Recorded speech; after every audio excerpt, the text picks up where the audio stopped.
talking about self-forgiveness. How do I go about forgiving myself? Well, I actually wrote a whole book about it. It's called Heart Healing Habits, X3. It's about the grieving process, whether it's someone leaving you or you just need to adjust yourself. Forgiving yourself is the hardest, isn't it? But it's the same process. Feel, analyze, sort, learn, release. So, what does that even mean when it comes to forgiving yourself?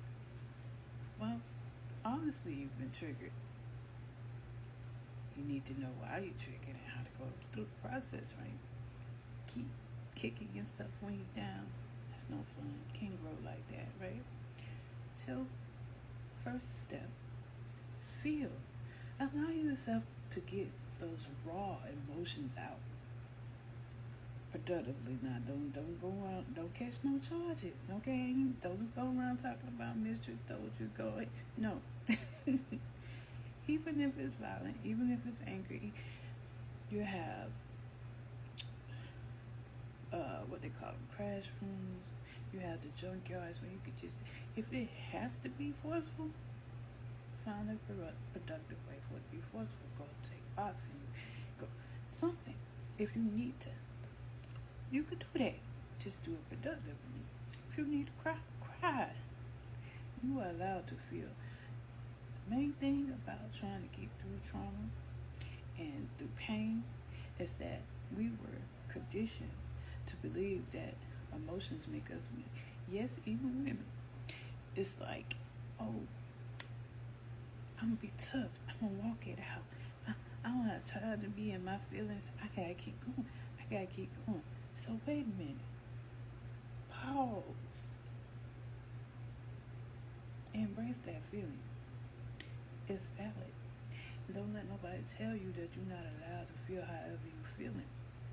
You're entitled to feel however you want to. I don't care how ridiculous or uncalled for somebody else may feel about your feelings. They're entitled to how they feel. You're entitled to how you feel. No, don't let nobody tell you that you should be over that by now either. Okay? Because you gotta go through the process. Okay? So feel it. Cry. Scream. Rage if you have to. In a productive way now. That's the first step. Okay? Now once you done put your heart out there, you mad at the world, you mad at life, you mad at whatever, you hurt, you betrayed, whatever those feelings are. Anxiety, you just whatever, right? Safely let those feelings out. And now we're going to the next step. Analyze. Okay, now that you got it all out, you had your certified tantrum, it's time to find the root of that trigger. Why are you really so upset? Why are you so hard on yourself?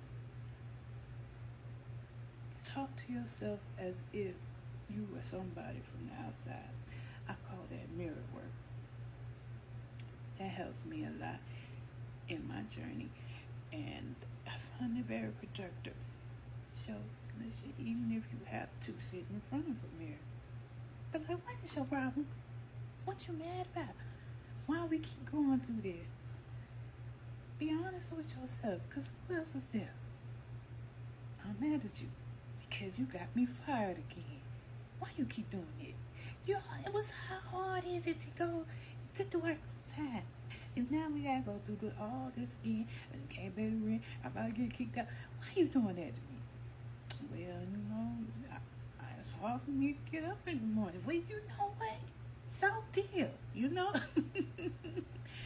Go through that. I'm serious. I had someone come. That's why it's hard deep to me. I had that conversation with myself. Like, what is your problem? Me. Get up. What's wrong with you? But I found out my problem. Okay? So that's what I'm saying. Whatever it is that you're mad about yourself, whether it is you keep getting in toxic relationships, you keep losing jobs, you whatever it is that you're unhappy with yourself about, Address it straight up in your face. And while you in that mirror, watch the expression on your face. Look how disappointed you are with yourself. Look at the tears rolling down your face. See how you are really hurting yourself. And then would you really hurt someone else that way? Would you disappoint someone else that way, knowing how you are ruining their lives? Won't you? You most likely won't, because we're kinder to other people than we are to ourselves. How many times you gonna betray yourself? Don't you deserve better than that? So after you analyze, you sort. When I say sort, the short version of it is, what can you control and what can't you control? What can you accept? What's unacceptable? Where is the compromise and all that? And is it really your fault? This is where you try to see where you could take accountability. Now, we're talking about self-forgiveness, so believe that you're taking a lot of accountability in that. But sometimes we're hard on ourselves when it's not even our fault. So that's the opportunity you have to, right there, to say, wait. I'm beating myself up on, I didn't even do that.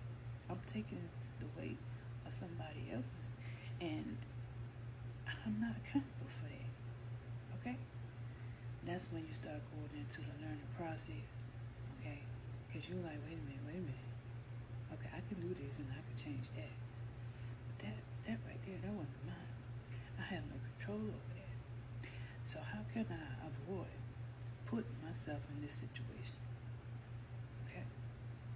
So once you work that part out, that's when you get to release.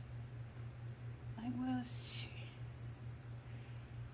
This whole time I've been so hard on myself. You know what, me? I forgive you. I love you. You try so hard. Look at you.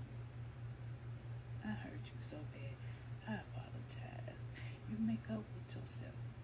You see yourself from both sides. And you move forward. You let it go. And for some reason, it's hard to do that with yourself. It's easier to do with somebody on the outside. Let's make it normal to be as loving and forgiving of self as we are with people on the outside. So, make up with yourself at the end. Give yourself another chance. And you keep the promises you made to yourself. Try harder. Go hard for yourself. It's like people, they work hard on jobs. They work hard on outside relationships. They work hard for their kids. They do all these things. But are you taking that same type of energy and working on you? Do you work that hard to keep promises to you? Right? Release.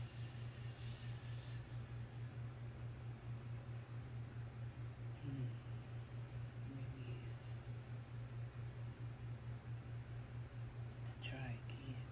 Because you are allowed to make mistakes. It's human nature.